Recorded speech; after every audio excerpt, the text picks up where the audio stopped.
দীপ auto এক্সপার্টে আপনাদের স্বাগত জানাচ্ছি। আজকে একটা গাড়ি আসছে।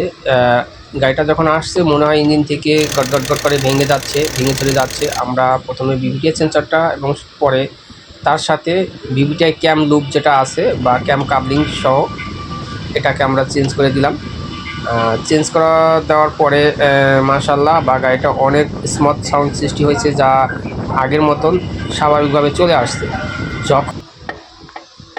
যখনই গাড়ির ক্যাম শেপটা খারাপ হয়ে গেছে বা বিভিটিআই সেন্সরটা খারাপ হয়ে গেছে তখনই ঝামেলাটা সৃষ্টি হয়েছে। খারাপ ছিল, সেম ডিজেল গাড়ির মতন শব্দ হচ্ছিল। এর জন্য আমরা বিভিটিআই সেন্সরটা আর ক্যাম লুপটা বদলিয়ে দিয়েছি। গাড়িটা এখন আর কোনো সমস্যা নেই। সাধারণত শুধু একটা সেন্সরের কারণে বড় ধরনের একটা সমস্যার সৃষ্টি হয়েছে। সেন্সর ক্যামটি বদলানোর পরে গাড়িটি আগের মতন ফিরে এসেছে।